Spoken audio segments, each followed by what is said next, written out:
Hola amigos, hoy vamos a hacer el examen de matemáticas que se propuso en la Universidad de Asturias en julio de 2020 y comenzamos con el primer ejercicio. Hay dos opciones, A y B, van conjuntas dentro de este mismo vídeo. Vamos con dentro de la opción A, que es la letra que aparece aquí a la izquierda. El primer problema: piden discutir el sistema y resolver en los casos compatibles. Bueno, para discutir un sistema de ecuaciones lineales, pues tendremos que estudiar los rangos de la matriz principal y ampliada y en función de los valores aplicar el teorema de Rouchet, que nos tenemos que saber. Así que escribimos la matriz principal. Fijaros que la matriz principal no carece de cualquier parámetro, porque el parámetro A minúscula está en la columna del independiente. Entonces aquí el rango de A no va a depender para nada del parámetro, y lo único que vamos a tener que hacer es el determinante de A para ver si el rango es 3 o no. Aquí ya se observa que el determinante de A es 0, porque la primera columna es múltiplo de la segunda. Entonces, si el determinante da 0, si no os percatáis de esta cuestión, lo hacéis por la regla de Sarrus y llegáis a la conclusión de que el determinante da 0, por lo tanto el rango tiene que ser menor que 3, y nos preguntamos si el rango es 2. Pues claro que sí, porque podemos encontrar un menor de orden 2 aquí dentro, que es el 1, 1, 1, 2, por ejemplo. Nos sirve este, hay más evidentemente, pero con que encontremos uno es suficiente. Encontramos un menor de orden 2 no nulo, así que el rango de la matriz principal es 2, y esto cojo este menor como justificante de que el rango es 2, y además esto es cierto para cualquier valor de A, porque no depende del parámetro. Vamos con la ampliada. Sin embargo, la ampliada sí tiene la columna del A, y que hay que tener en cuenta. Para coger la ampliada, aquí lo único que tenemos que ver es el determinante formado por las tres últimas columnas, porque al ser estas dos múltiplo una de la otra, siempre cualquier determinante que tome con ellas dos me va a dar 0. Así que el único determinante que me va a intervenir va a ser este de orden 3. Cojo el 1, 1, 1, 1, 2, 3, A2, A3. Si este determinante que me da menos 3 más 3, una vez hecho por la regla de Sarrus, me va a dar menos 3 A más 3, si lo igualo a 0, A vale 1. Es decir, que la casuística que me genera aquí es A igual a 1 o A distinto de 1. Si A es distinto de 1, este determinante es distinto de 0. Si este determinante es distinto de 0, he encontrado en la ampliada un menor de orden 3 no nulo, con lo cual el rango de la ampliada es 3. Como el rango de la principal era 2, para cualquier valor de A, en el caso A distinto de 1, el sistema es incompatible porque los rangos son distintos, y eso es lo que me afirma el teorema de Rouchet, que se crea una incompatibilidad en el sistema. Y el otro caso es que A sea igual a 1. Si A es igual a 1, como el rango de la matriz principal es 2, eso ya lo sabíamos, y el rango de la ampliada ahora me va a dar 2 también, porque si A es igual a 1, este determinante que tenemos aquí de la ampliada me da 0. Entonces no hay ningún menor de orden 3 distinto de 0, con lo cual el rango va a ser 2 también. Y si el rango de la ampliada es 2 y coincide con el rango de la principal menor que el número de incógnitas, que son 3, el sistema es compatible indeterminado con un grado de libertad. Y para resolverlo, que es lo que me pide resolver en el caso compatible, que es el caso A igual a 1, ¿cómo aplicamos ese grado de libertad? ¿A quién le vamos a dar el valor alfa, por ejemplo, para resolver el compatible indeterminado? Pues se lo vamos a dar a la X. ¿Por qué a la X? Bueno, pues porque en el menor que yo he tomado para justificar que el rango era 2, he tomado el 1, 1, 1, 2. Y el 1, 1, 1, 2 se corresponden a la primera y a la segunda ecuación. Están en la primera y la segunda ecuación, y en la columna segunda y tercera, que son las incógnitas y z. Por lo tanto, lo que voy a resolver es un sistema con y con z, y la X es a la que le voy a dar el grado de libertad, a la que le voy a llamar alfa. Le voy a dar la libertad a X, que tome el valor que quiera. De ahí lo de llamársele grado de libertad. Entonces, X igual a alfa es lo que le voy a llamar. Y ahora, a partir de aquí, me queda el sistema y más z igual a estamos en el caso 1, entonces queda 1 menos 2x, que sería 1 menos 2 alfa, y más 2z igual a 2 menos 2x, que sería 2 menos 2 alfa. Este sistema, ahora con dos incógnitas y z, ya es un sistema de Cramer, es un sistema que lo podemos resolver por los métodos tradicionales. Aquí, restando por reducción, sale inmediatamente, porque al restar y menos y desaparecen, 2z menos z es z, y aquí quedaría 2 menos 1, 1, menos 2 alfa, más 2 alfa, 0, quedaría z igual a 1, si no me equivoqué. Y si z es igual a 1, despejo la i aquí, en la primera ecuación, quedaría menos 2 alfa, el 1 se va con el menos 1, que pasaría al de z, queda ahí menos 2 alfa, y sustituyendo, y bueno, ya está, porque ya tengo la x y la x es alfa. Entonces ya tengo las 3 soluciones. Pasamos al siguiente ejercicio, que me dice lo siguiente, me dice así: se tiene un abrevadero de longitud 6 metros y altura 1 metro. Bien, el abrevadero viene su sección longitudinal, ¿no? Sería longitudinal, no, su sección frontal. Es este que está aquí, formado por la curva igual a x al cuadrado, y tiene un contenido de líquido a una altura h. Bien, entonces esta recta, la recta que ponemos aquí el 0, 0, es decir, los ejes coordenados, la recta es esta que sería y igual a h, y en la altura entonces del nivel del líquido, que es esta zona gris, sería h. Esa sería la altura del líquido, que le llamamos h, que coincide con la recta y igual a h que está aquí, que es la recta horizontal. Bien, entonces compruebe que el área de la región sombreada S, la región sombreada, se puede escribir en función de h, en función de la altura, de esta forma. Bueno, la región sombreada es un área limitada por 2 funciones: la función que está por encima, que es la función h, y la función que está por debajo, que es la función y igual a x al cuadrado. Por lo tanto, va a ser una integral definida de h partido por x al cuadrado. Perdón, una integral definida de h menos x al cuadrado, es la que está por encima menos la que está por debajo, entre los límites de integración, que serían el punto más extremo, el valor de la x más extremo del área, que a la izquierda, y el que está a la derecha, el más extremo a la derecha. Y se trata de calcular eso. Pero para calcular eso es fácil, porque sabemos que h, que es a esta altura, coincide con x al cuadrado, que es la imagen de este punto. Aquí, siendo x, los puntos que están en los extremos, ¿de acuerdo? Si el punto que está aquí le llamo x, que es lo que quiero averiguar, si el punto que está aquí en el eje de las x le llamo x, la imagen es x al cuadrado, que coincide con h. Entonces, h es igual a x al cuadrado. Si h es igual a x al cuadrado, ¿quién es x? X es más menos raíz de h. Entonces ya tengo los dos extremos de integración. Serían menos raíz de h para la izquierda, más raíz de h para la derecha. Así que en la superficie o el área es la integral entre menos raíz de h y raíz de h de la función que la limita por encima, que era h, menos la que la limita por debajo, que es x al cuadrado. Hacemos la primitiva y sería hx menos x al cubo partido por 3, entre raíz de h y menos raíz de h. Aplicamos la regla de Barrow, sustituyendo raíz de h por x, obteniendo esto, y luego menos, sustituimos menos raíz de h por x, obteniendo esto otro.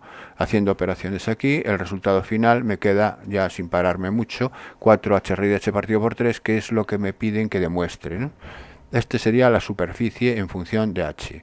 Y ahora vamos con el apartado B. El apartado B dice que determínese la altura de h donde se alcanza la mitad del volumen total, del abrevadero. Vamos a ver cuál es el volumen total. El volumen total se alcanza para h igual a 1, porque es la altura máxima del abrevadero.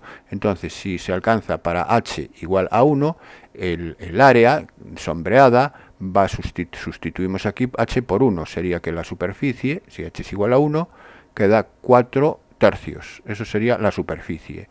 Como me dicen que aquí que el volumen es la superficie por la longitud, y la longitud era de 6 metros, entonces el volumen del líquido es 6 por 4 tercios, que son 8 metros cúbicos. Bueno, como me dicen que determinar h donde se alcanza la mitad del volumen, el mitad del volumen es 4. Entonces, si el volumen ahora es 4, como el volumen es la superficie por la longitud, 4 tiene que ser la superficie por S, tiene que ser S por la longitud, que es 6, es decir, que la superficie va a ser 4 sextos, va a ser 2 tercios. Y si la superficie es 2 tercios, como la superficie era 4h raíz de h partido por 3, igualo 2 tercios a 4h raíz de h partido por 3. Simplifico los treses y me queda 4h raíz de h igual a 2, elevo al cuadrado para eliminar esta raíz, y me queda aquí h al cuadrado, aquí h, y el 4 al cuadrado 16, 16h al cubo igual a 4. Si 16h al cubo igual a 4, h al cubo es 4 partido por 16, un cuarto, h es la raíz cúbica de un cuarto. Esa es la solución. Pasamos al siguiente ejercicio. me dan dos puntos A y B, que me dicen que son dos vértices de un triángulo, y el tercer vértice del triángulo pertenece a la recta R, y me dan en la recta R las ecuaciones cartesianas o implícitas, ¿no? Y además la recta que une A y C es perpendicular a la recta R. Bien, haciendo un esquema de toda la situación, tendríamos aquí, y sería así, me dan dos puntos A y B, y el tercer punto C está sobre la recta R, y además el vector AC, o la recta que une a C, que sería esta, el lado AC, es perpendicular a la recta R. Bueno, muy fácil por lo siguiente. En primer lugar, ecuación paramétrica de la recta R. La ecuación paramétrica de la recta R es x igual a 4, z igual a 1 y me falta la y. ¿Quién será y? Bueno, si la y no está, si está desaparecida, no quiere decir que y sea 0, ¿eh? Si no, se tendría que poner igual a 0. Lo que quiere decir es que y puede tomar cualquier valor. Es decir, la y sería el parámetro, sería y igual a alfa. Esa sería la ecuación paramétrica de la recta. Entonces, los puntos que están situados sobre la recta, en particular C, tienen como coordenadas 4 para la X, 1 para la Z y para la alfa, para la y alfa. Entonces, el punto C es 4, alfa, 1. Esto es muy importante porque este es el punto genérico que viene determinado por las ecuaciones paramétricas de la recta. Una vez que ya tengo el punto C, me dice que la recta AC es perpendicular a la recta R. Entonces eso quiere decir que el vector AC es perpendicular al vector director de R. Y el vector director de R es el vector formado por los coeficientes del alfa en las paramétricas, es decir, el 0, porque aquí sería 4 más 0 por alfa, la y sería 1 por alfa y z sería 1 más 0 por alfa, es decir, 0, 1, 0. El 0, 1, 0 es el vector director de R. ¿De acuerdo? Vale. Y ahora cogemos el vector AC, que es perpendicular a R. El vector AC, si son perpendiculares, el producto escalar es 0. ¿Y quién es AC? AC lo tengo aquí, pues AC es C menos A. C menos A es 4 menos 0, 4. Alfa menos 1, alfa menos 1. Y 1 menos 0, 1. Sería el 4, alfa menos 1, 1. Ese sería el vector, que aquí está, el vector AC. Multiplicado escalarmente por el vector VR, que es 0, 1, 0, me tiene que dar 0 porque son perpendiculares. Al hacer el producto escalar queda 4 por 0 es 0. Alfa por menos 1, alfa menos 1, y 1 por 0 es 0, me queda alfa menos 1. Si alfa menos 1 es igual a 0, alfa es igual a 1, y si alfa es igual a 1, sustituyéndolo en el punto C, ya tengo el punto pedido, C, que es el 4, 1, 1. El 4, 1, 1, ese sería el apartado A. Y el apartado B es calcular el área del triángulo. Bueno, para calcular el área de un triángulo sabemos, por la interpretación geométrica del producto vectorial, que el área del triángulo es la mitad del módulo del producto vectorial de los dos vectores que determinan sendos lados del triángulo. En este caso voy a coger el vector AB y el vector AC, y el área del triángulo va a ser el producto vectorial de AB por AC partido por 2. Bueno, pues hacemos el producto vectorial de AB por AC, que es desarrollar este determinante. AB es B menos A. AB, el vector AB es B menos A, que es, si cogemos y restamos B de A, me va a dar menos 1, 0, 1. Y AC es C menos A, que es el punto C, el 4, 1, 1. Y restamos 4, 1, 1, 0, 1, 0, y obtendremos el 4, 0, 1. Bien, haciendo este determinante me queda 5J. 5J a la hora de trasladar la combinación lineal a forma vectorial, a forma de terna, de vector, sería el vector 0, 5, 0. La y, el coeficiente de la y es 0, el coeficiente de la k es 0 también, que es el tercera componente, y la de la j 5, 0, 5, 0. Bueno, pues una vez que tengo eso, calculo su módulo. El módulo es la raíz cuadrada de 25, es decir, es 5 medios. Eso sería el área. Área sería 5 medios o 2,5 unidades al cuadrado. Vale, pasamos al siguiente ejercicio dentro de la opción A. Consideremos dos dados, uno normal con las caras numeradas del 1 al 6, el dado desde toda la vida, y otro trucado. El trucado hay que fijarse bien cómo está construido, ¿no? Con 4 caras con el número 5 y 2 caras con el número 6. Entonces, en el dado trucado solo puede salir el 5 y el 6. Y en el dado normal puede salir el 5 y cualquier otro número que no sea el 5 y que sea del 1 al 6 que no sea el 5, ¿no? Porque es un dado normal. Bueno, hablo del 5 porque es lo que me van a pedir es la probabilidad de sacar el 5, que es el suceso que me va a interesar. Así que lo que voy a hacer, como el experimento consiste en lanzar un dado, uno de los dos de los dados, se lanza uno de los dados, puede ocurrir que lance al azar, que lance el dado 1, el normal, o que lance el trucado. Entonces voy a hacer un árbol, un diagrama de árbol, que consiste en lo siguiente: yo lanzo el dado puede salir el primero, el normal, o el dado 2, que le llamo, al dado trucado. La probabilidad de que salga el dado primero es un medio, y la probabilidad de que salga el dado trucado es un medio también, porque no hay nada que me indique que me va a salir más el dado 2 que el dado 1, o viceversa, ¿no? Es decir, eso está claro. Ahora bien, en el dado 1 me puede salir el 5, que es lo que me interesa, o otra. Evidentemente no me pongáis no me pongáis el resto de posibilidades, porque solo me interesa el 5, que es lo que me pide el apartado A, probabilidad de sacar 5. Y luego lo que saque en la otra ocasión me da otro que no es el 5, distinto de 5. Sería el suceso, ¿no? Y en el dado 2, que salga 5 o que salga 6. Aquí hay un error, no sé por qué puse 4 cuando es un 6, puesto que solo tiene dos caras con el 5, tienen las caras numeradas con el 5 y con el 6, el segundo dado. Leerlo bien, el enunciado, entonces aquí es un 6, pero bueno, no me va a afectar al resultado final del problema, porque este suceso no me va a intervenir. Entonces, la probabilidad de que el primer dado me salga 5, como es un dado normal, es un sexto, un caso favorable, el 5, y 6 casos posibles. Y de que me salga otro número que no sea el 5, serán los 5 restantes sobre los 6 totales, 5 sextos. También insisto, las ramas que convergen en un punto, siempre sus probabilidades suman 1 siempre. Como este es un sexto, este tiene que ser necesariamente 5 sextos. Bien. ¿Y en el dado 2 qué ocurre? En el dado 2, ¿cuántos 5 tengo? Me dice que hay 4 caras con el número 5. Entonces, tengo 4 casos favorables y tengo 6 caras, que serían 4 sextos. Lo que pasa es que aquí ya está simplificado y ya he puesto 2 tercios. Si queréis trabajar con 4 sextos, perfecto, no hay ningún problema. Y si aquí 2 tercios, bueno, aquí el que me salga el 6, que es la otra cara, las otras dos caras en realidad, que serían 2 sextos, por eso sale un tercio. Al final, lo de siempre, tiene que sumar 1, ya se podría poner un tercio directamente sin necesidad de razonarlo. Bueno, pues ya una vez que tenemos el árbol, ahora el problema es muy fácil, porque la probabilidad de que salga un 5 es que salga un 5 por el dado 1, que sería un medio por un sexto, o la probabilidad de que salga un 5 por el dado 2, que sería un medio por 2 tercios. Se suman esas dos probabilidades y el resultado final es 5 doceavos. Y el apartado B me dice, si el resultado de la tirada es 5, es decir, ya me están dando una información previa con una condicional, un sí condicional, es decir, la condición es que haya salido un 5 y me piden la probabilidad, ahora se abre la interrogación, y me piden la probabilidad de haber elegido el dado trucado. Entonces, lo que me están pidiendo es la probabilidad de elegir el dado 2 condicionado a que haya salido 5, y esa probabilidad condicionada es la probabilidad de la intersección de los dos sucesos, es decir, de que haya salido el dado 2 y salido el 5, partido por la probabilidad de la condición, que es la probabilidad de que haya salido el 5. La probabilidad de la intersección es un medio, dado 2, y 5 por 2 tercios, es un medio por 2 tercios. Y la probabilidad de que salga un 5 lo he calculado en el apartado A, que era 5 doceavos, así que haciendo estas fracciones me da 4 quintos finalmente. Bueno, este sería el ejercicio, muy fácil.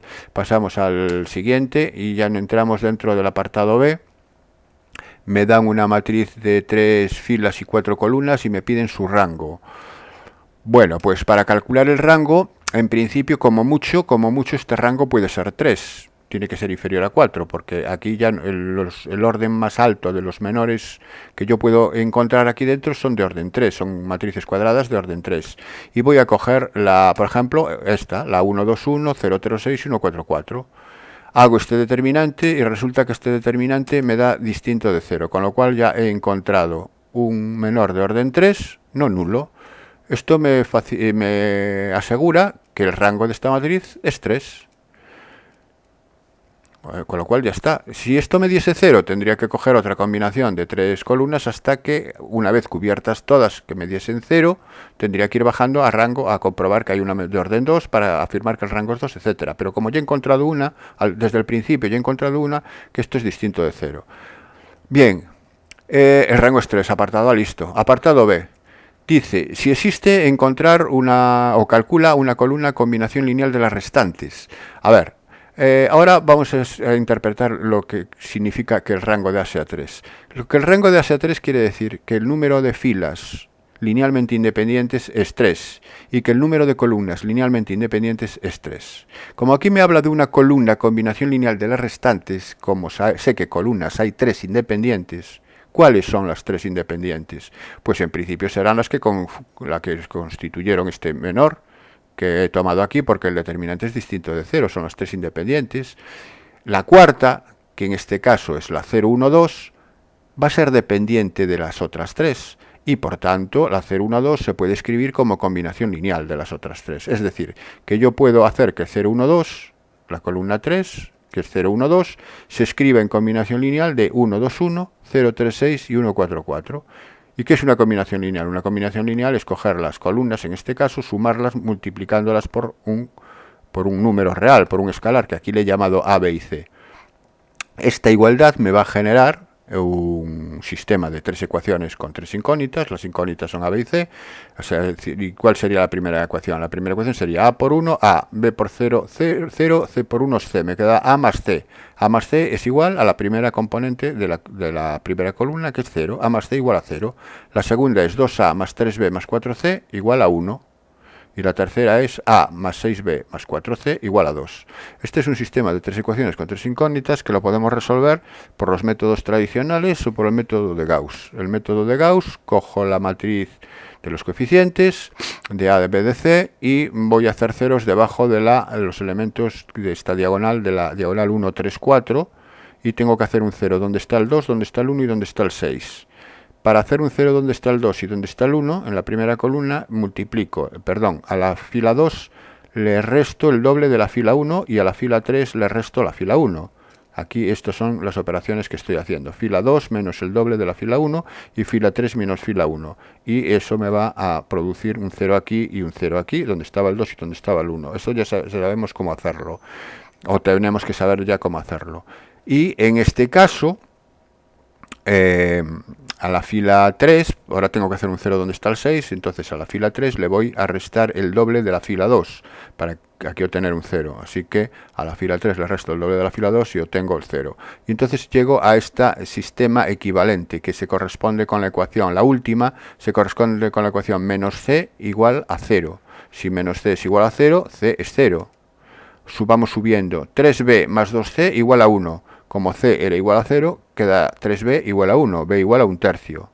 Vamos subiendo. A más C igual a 0. Como C era 0, A es 0. A es 0. Ya tengo las soluciones entonces de mi sistema. Y por tanto he demostrado que la columna 0, 1, 2 la puedo escribir en combinación lineal de las 3 restantes, que es el apartado B. Y ahora me dice lo mismo, pero por filas. Y yo puedo coger una fila combinación lineal de las otras 2. Pues aquí la respuesta es negativa. No, ¿por qué? Porque como el rango es 3 y el rango es el número máximo de filas linealmente independientes y fila hay 3, las 3 son independientes. Si las 3 filas son independientes, no puedo escribir una en función de las otras 2 porque si no serían dependientes. Es el razonamiento aplicando el concepto de rango al concepto de dependencia e independencia lineal. Entonces la respuesta simplemente es decir que no es posible por esa razón, porque las 3 filas son linealmente independientes. Pasamos al ejercicio siguiente. Esto se tiene 20 metros de marco metálico para construir una valla publicitaria rectangular. La valla publicitaria rectangular es este dibujo que aparece aquí. Dice que el terreno donde se quiere instalar la valla es fangoso y al colocarla se hunde una altura h, es decir, se hunde este tramo blanco. Y me dice que h es la quinta parte de la anchura de la valla. La anchura de la valla es la medida de este lado, ¿no? Calcula las medidas de la valla de forma que el área visible, el área visible es la sombra de la figura porque la otra está hundida, sea la máxima posible. Bueno, voy a hacer el dibujo de nuevo de la valla y poniéndole los valores con los que voy a trabajar. Y la zona que se hunde es la zona amarilla, la zona visible es la zona azul. Como la valla tiene que utilizarse en todo el perímetro, pues 20 metros tiene que ser igual a X por aquí, X por debajo, 2X, Y por la izquierda e Y por la derecha. Es decir, 2X más 2Y es el perímetro. 2X más 2Y tiene que ser igual a 20.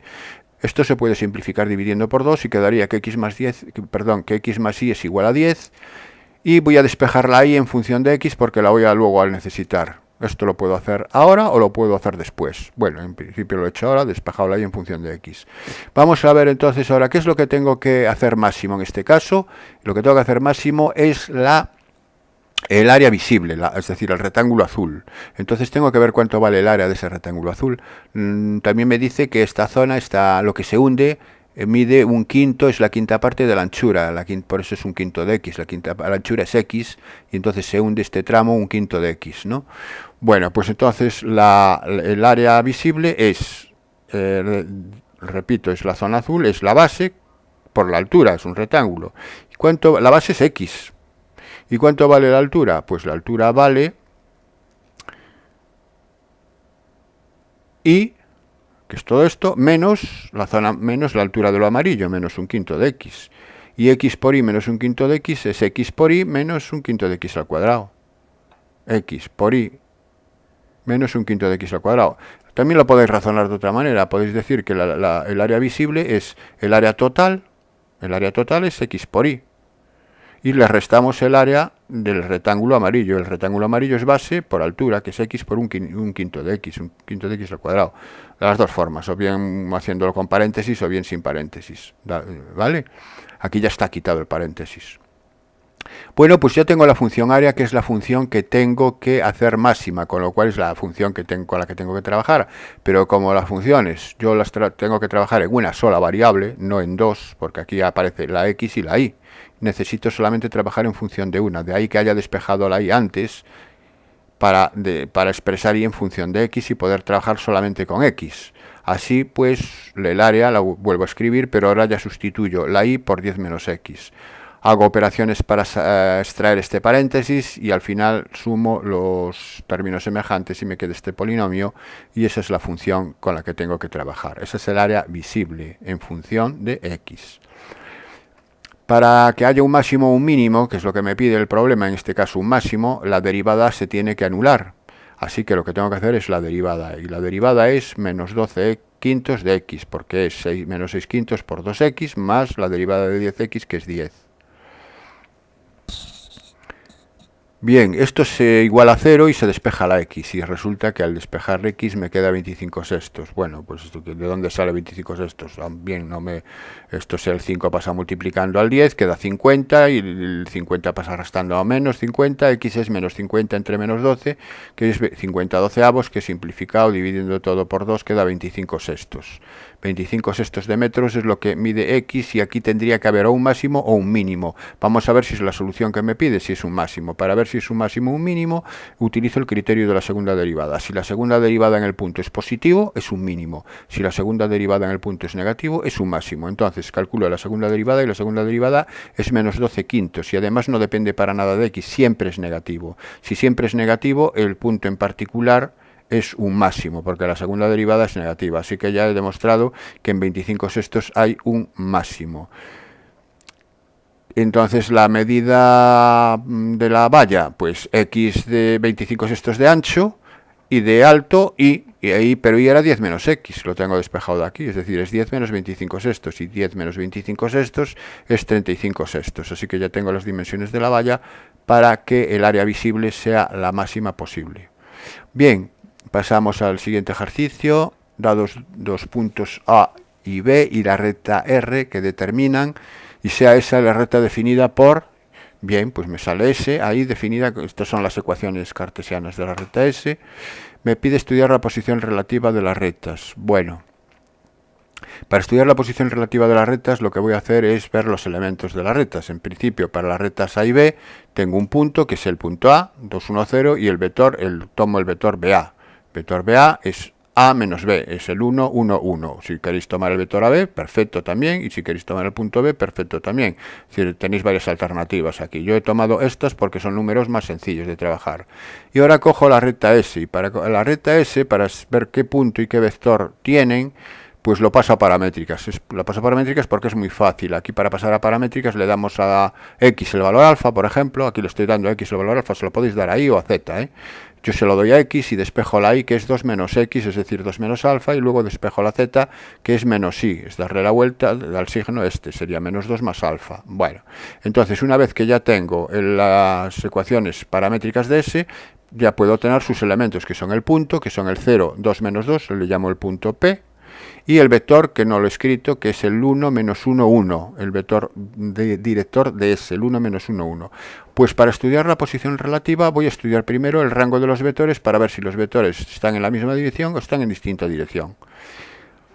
Voy a coger aquí el vector, cojo el vector AP porque lo voy a necesitar para más adelante. Entonces, el rango del vector BA, 1, 1, 1, y el vector director de S, que es el 1 menos 1, 1. Resulta que el rango es 2, porque este menor que tengo aquí me da distinto de 0. Si el rango es 2, son linealmente independientes. Si son linealmente independientes, tienen distinta dirección. Si tienen distinta dirección, las rectas o se cruzan o se cortan. Para dilucidar si se cruzan o se cortan, tengo que ver el rango de la ampliada con el vector AP. Y estudiando el rango de la ampliada con el vector AP, fijaros que este puede ser 3. Para ello estudio el determinante, y si su determinante es distinto de 0, el rango sería 3. Pero en este caso no es 0 el determinante. Si el determinante es 0, el rango de esta matriz es 2 también. Así que, como hay igualdad de rangos, hay una compatibilidad implícita en un sistema, y si hay un sistema compatible, tiene que ser el caso en que se cortan, que es donde tienen un punto en común, que sería la solución del sistema. Así que R y S se cortan en un punto. Esa sería la posición relativa. Bien, y el apartado B me dice determinar un punto C de la recta S. Importante, un punto C de la recta S. Entonces, lo primero que tenemos que hacer, si C está en la recta S, es escribir C con estas coordenadas, con las coordenadas de S, ¿de acuerdo? Esto es un dibujo que ahora explico, C sería el alfa, 2 menos alfa, menos 2 más alfa. Eso es lo primero. Tenemos el punto C. Y ahora me dice que de forma que los vectores CA y CB son perpendiculares. Pues escribimos CA es A menos C. Entonces tenemos que hacer la resta manteniendo los alfa, ¿no? Es decir, 2 menos alfa, 1 menos esto, y 0 menos esto. Y me da, aquí tenemos lo que me da. Y el CB, lo mismo. El CB sería lo mismo, B menos C, serían las coordenadas de B menos las coordenadas de C. Y me da este vector. Como tienen que ser perpendiculares, el producto escalar tiene que ser 0. Si el producto escalar es 0, hago el producto escalar, sería primera componente por primera componente, más segunda componente por segunda componente, más tercera por tercera igual a 0, obteniendo esto. Bien, desarrollando todos estos productos y factorizando, a mí me da esto. Ya a vosotros seguramente os dé una ecuación de segundo grado, que la resolvéis por la fórmula de la ecuación de segundo grado, y las soluciones, veis que hay dos soluciones, alfa igual a 1 y alfa igual a 2. Entonces, para alfa igual a 1, voy a obtener un punto. Y para alfa igual a 2 voy a obtener otro. Esto quiere decir que el problema tiene dos soluciones. Uno es C y otro es C'. Aquí está en el dibujo. Es decir, C está sobre la recta S, AB es la recta R, y calcular C y C' de forma que AC y BC sean perpendiculares. Pues tal y como está ese dibujo, así efectivamente aparecen perpendiculares, entonces, pero con dos soluciones. Bien, entonces aquí me imagino que si dais una solución, pues os darían por bien el problema, pero el problema en realidad tiene dos soluciones. Vamos con el siguiente ejercicio, y este es de estadística. Dice que el 80% de los alumnos de una clase le gusta el fútbol, al 40% el baloncesto y al 30% le gustan ambos deportes. Se elige un alumno al azar, ¿cuál es la probabilidad de que le guste alguno de los dos? Es decir, uno o los dos. Bueno, pues esto es un problema de probabilidad que se hace por sucesos fácilmente. Le llamamos F al suceso fútbol. La probabilidad de que le guste el fútbol es 0,8, el 80%. A B al baloncesto, la probabilidad de que le guste el baloncesto es 0,4, 40%, y de que le guste ambos es el 30%, 0,3. A partir de aquí, pues ya me pide, el apartado A es la probabilidad de que le guste alguno de los dos. Alguno de los dos es la unión.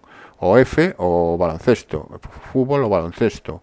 Y entonces la probabilidad de que le guste ambos, uno u otro, o ambos, es la probabilidad de que le guste el fútbol, más la probabilidad de que le guste el baloncesto, menos la probabilidad de la intersección. Estos valores los tengo en el enunciado, sumarlos, restarle 0,3 y ya tengo el resultado. Esto no tiene absolutamente ninguna dificultad. El apartado B dice, si se eligen 100 alumnos al azar con reemplazamiento, es decir, que cada vez que se elige un alumno se le pregunta por sus gustos y se le vuelve a introducir en la clase, pudiendo ser elegido nuevamente, calcular aproximadamente la distribución por una normal, aproximando por una normal, la probabilidad de que como mucho a 75 le guste el fútbol.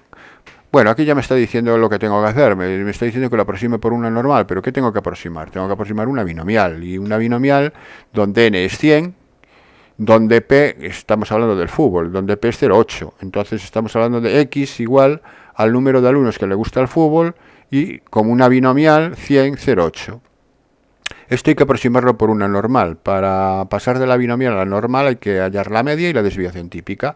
La media es 100 por 0,8, que es 80, y la desviación típica es la raíz cuadrada de 80 por 0,2, que es la raíz cuadrada de 16, que es 4. Bueno, una vez que ya tengo la aproximación aquí por la normal, 84, ¿qué me pide? La probabilidad por la binomial de que X le guste como mucho 75, como mucho es menor o igual. Probabilidad de X menor o igual que 75, donde el 75 entra, porque como mucho quiere decir que 75 le puede gustar, ¿no? Entonces, al aproximarlo por la normal, tengo que tener en cuenta que el 75 me entra por la derecha. Si el 75 me entra por la derecha, en la normal tengo que irme hasta 75,5 y aquí hay un error, aquí hay un error, aquí puse 74,5, esto es incorrecto, esto estaría bien si aquí fuera menor estricto, si aquí fuera menor estricto que 75 estaría bien, pero es que fijaros que si cojo hacia atrás 74,5, el 75 lo estoy dejando fuera del área. Al estar dejándolo fuera estoy omitiéndolo, y yo no lo estoy omitiendo aquí en el original, en el original lo estoy introduciendo, así que aquí sería 75,5. Todo lo que haga a continuación, que lo voy a hacer sobre 74,5, vosotros tenéis que hacerlo sobre 75,5. Bueno, pues como ya estoy ahora en un problema de normal de media 80 y desviación típica 4, lo que hago es tipificar el valor que tengo aquí, que yo tengo, repito, 74,5, vosotros tendréis que tener 75,5. Hago la tipificación, 74,5 menos 80 partido por 4, esto me da menos 1,375, y esto es 1 menos la probabilidad de z menor que 1 menos 375. Voy aquí, curiosamente, aquí me aparece... aquí no me dan las tablas, pero me dan estos valores, ya, me dan una serie de valores y tengo que buscar el que le corresponde en el problema. Aquí es el 1,375, que es 0,9154, ¿lo veis? Entonces esto sería 1 menos 0,9154. Hacéis la diferencia y os da esto, que a vosotros os va a dar otra cosa. Seguramente os saldrá, no sé la cantidad. Al poner aquí 75,5, ahora la tipificación no sé qué saldría, pero no sale esta claramente. Bueno, en cualquier caso, así sería el problema, ¿de acuerdo? Y el apartado C me dice, y si en el apartado anterior en vez de 100 alumnos hay 10, ¿cuál hubiese sido la probabilidad de que exactamente a 5 les gustase el fútbol? Bueno, pues si hay 10 estamos lo mismo, es una binomial ahora 10 en vez de 100. Y ahora sería la probabilidad de que exactamente sería x igual a 5. Aquí no hay que hacerlo por una aproximación por una normal, porque el valor concreto, aquí no me dice que lo haga por aproximado, en el C. Por lo tanto, lo puedo hacer exactamente. Sería aplicando la fórmula de la probabilidad, de la función de probabilidad de la binomial, que sería 10 sobre 5 por 0,8 elevado a 5 por 0,2 elevado a 5. Esto me da lo que me da, que es 0,0264 exacto. Esto es una aproximación, esto es un valor exacto. Bien, y con esto se acaba el ejercicio y espero que os haya servido de ayuda y nos vemos en el próximo vídeo.